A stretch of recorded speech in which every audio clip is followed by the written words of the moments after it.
Speaking of easy decisions, it's an easy decision to go back and talk some Guardians now, and that decision is brought to us today by Leaf Filter. Being a Browns fan is tough. The only thing tougher than being a Browns fan is Gutter Guard, the only filter tough enough for the toughest fans in the entire country. Leaf Filter has been protecting gutters in Northeast Ohio for over 20 years. Let Leaf Filter's trusted pros handle it. Call today to schedule your free gutter inspection and get a no-obligation free estimate. A Leaf Filter trusted pro will clean out, realign, and seal your gutters before installing. Leaf Filter, over 1 million homeowners have trusted Leaf Filter. Schedule your free inspection now, and for a limited time, get up to 32% off your entire qualified purchase and 2 free Browns jerseys at leaffilter.com/UCSS. That's a free inspection, up to 32% off, and 2 free Browns jerseys with qualified purchases at leaffilter.com/UCSS. Offer is valid on a first-come, first-served basis while supplies last. Full terms and conditions can be found at leaffilter.com/UCSS. See representatives for warranty details. David Fry was a player to be named in a trade. Now he is a Cleveland playoff icon. Is it hyperbole? Hyperbole. Is it unfair to say he might be the best player to be named ever? The best rags to riches story we've seen in a long, long time across any professional sport? Was this tough for you guys? It was tough for me because you don't remember players. Yeah, I mean, I think wasn't Michael Brantley a player to be named later in the Sabathia trade? Oh, I don't know. No, he wasn't a player. I think he was part of that deal. Yeah. I mean, David Ortiz was a Rule 5 pick. Right. Yeah. Right. So, and the guy's going to the Hall of Fame.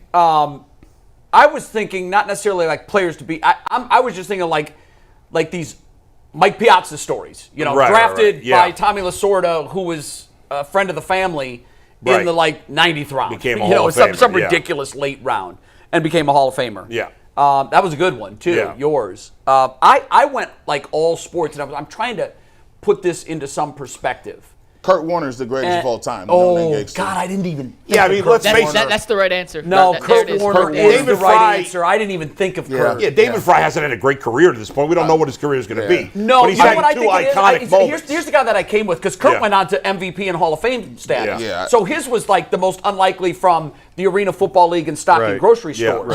But for me, David Fry is not going to the Hall of Fame. To me, I'm trying to find this parallel career. I came up with Jeremy Lin, the point guard from the New York Knicks. Crazy. Undrafted. But he didn't have a playoff moment, did he?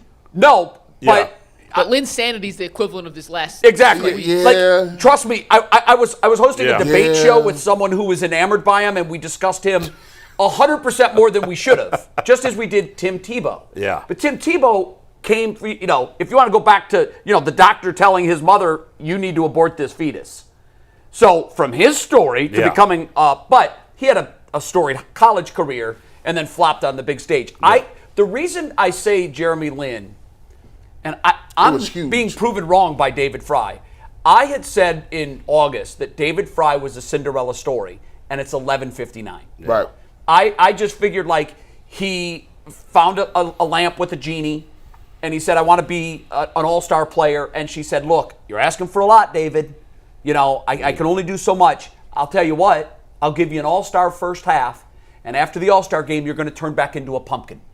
And he said, you know what? It's better to have loved than not to have loved it, and lost than not to have loved at all. So he took it. But now what he's doing is kind of the equivalent of what he did the first half of the season. Remember, guys, he was historic. What he was doing, we just kept looking at saying, how does this continue? Well, with Jeremy Lin, the magic ran out. And I keep looking at David Fry saying, at some point, this has to end. But does it? Yeah. Does it? No. Yeah. Maybe this is who he is. Yeah, Jason was right that Brantley was the player to be named later in that deal. Was he? Yeah, I thought so. Yeah, shout out to my guy, Zach, who just texted me the screenshot. Well, then you're right. Yeah, I thought he was. I mean. But it's still, I understand the vein that you're, Corey Kluber. They traded Ryan Ludwig and got Corey Kluber was a total unknown. Yep. And now he's Clase fits in that too, in a way, right? Like they traded. Clase was for the Brantley trade. Didn't he come from the Kluber? Or Kluber? No, yeah, you're right, trade, Kluber. Yeah. Kluber. I really like Clase when they got him, but I'm a fantasy baseball nerd, so I knew all about him. Yeah, he had good. He was. I liked him, but he's obviously different now. The Guardians have a number of guys that were not highly touted. Was Cliff Lee like not even a good prospect? No, Cliff was a top. Cliff Lee was a piece in a trade. Yeah. Jose Ramirez wasn't a big prospect. Jose was a non-prospect. He was a non-prospect. Yeah. He was just a guy. Stephen Kwan wasn't a big prospect. Yeah. Most of their big prospects have not panned out so far. This organization, it's so funny, guys. Yeah. We're sitting here and we have two franchises that are the polar opposites of one another. Yeah. We really do. I wrote about that this week. As good as the Guardians have been, and when they were the Indians, and going all the way back to the idea of John Hart to sign these unknown players, Baerga, Manny Ramirez, Bell, unproven, but they saw what was there, and they signed all of them to long-term deals, and that's how they turned the franchise around. So go back to the mid-'90s, and then you go back to the mid-'90s for the Browns, and really, go back to 99 and the rebirth. They're juxtaposed. They're on polar opposite ends. Every move the Guardians make, you're like, wow, this has got to be the best move in team history. Even like Rocchio, has he played himself into a place where you he might be a piece? I mean, I wasn't really joking with you guys last week when I said maybe trade Himmy. Right now. No, I can't have that. But Rocchio's glove is crazy. To your question, yes. I think Rocchio, his glove is very good. What he's doing right now tells me something that I wasn't able to see in the first 162 games. There is something there. There's something there. By the way, I don't want to go down this road too far, but even though he's great defensively, I don't know if anybody's taking him in as his contract right now. Oh, yeah, they would. As a shortstop, he's not overpaid. As a shortstop. He's not overpaid? No, he's had one good offensive season in his career. But look how good he is defensively. This is not 1986. No, I know. By the way, that play he made in the outfield, that was an amazing. I loved what Brian Anderson said. I think it was Anderson that made the point. Since the shift, the value in athletic middle infielders went through the roof. Yeah. Well, and the Guardians, I think, talked about that. We feel we're well positioned for this change because we don't have Jason Kipnis playing second base. Right. We've got a guy that can cover so much, which you have to because Naylor, by the way, is playing in a potato sack at first base. Yeah. There have been a couple plays in this series where they would have been great plays, but good first baseman can make them, and he can't move. But I'll give him credit on the pick. Listen, that was a great pick. And to hold the bag like that. And what I thought was so fascinating is that in the Yankees dugout, they picked that phone up so quick. They was like, and then he was like, he's out. Yeah, I know. That's crazy. My heart stopped from the time that we were shown the dugout shot, and you could read his lips where he said he's out.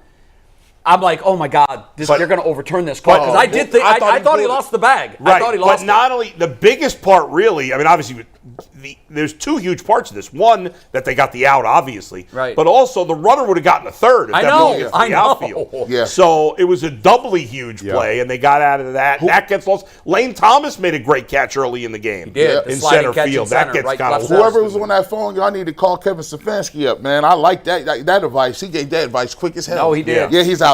No, he's out. Got it. Don't challenge. Was it the Ramirez stolen base that they challenged? I'm like, which was a dumb challenge. It was a dumb challenge. If they had called him out on the field, I think the call would have stood. Well, 100%. You couldn't tell for sure either way. The dumbest challenge was the Stanton.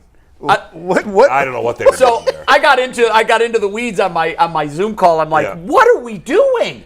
And the professor of the class said, what's going on? I go, we just challenged whether or not Stanton hit first base. And there was no replay, so somebody in the dugout must have thought they saw something, or maybe, you talk about grasping Well, straws. because he hit the bag. He turned around right after he hit it. Maybe they thought I wonder if Naylor didn't figure with one of these. Maybe, I don't know. But you know what? And you know what? It angered them, too. You could tell the guys in the Yankees, they were hot over it. And you would be. Yeah. By the way, another little thing from this game that gets completely lost, but it could be a factor going forward.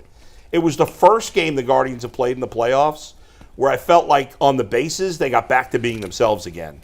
They were aggressive on the bases. They stole 3 bases in the game.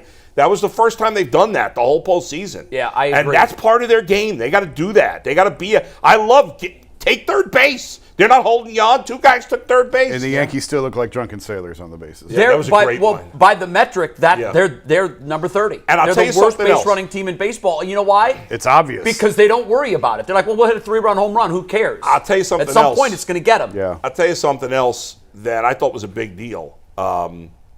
And I know they brought Rizzo in the game late, and he didn't look good because he was, I don't know, whatever.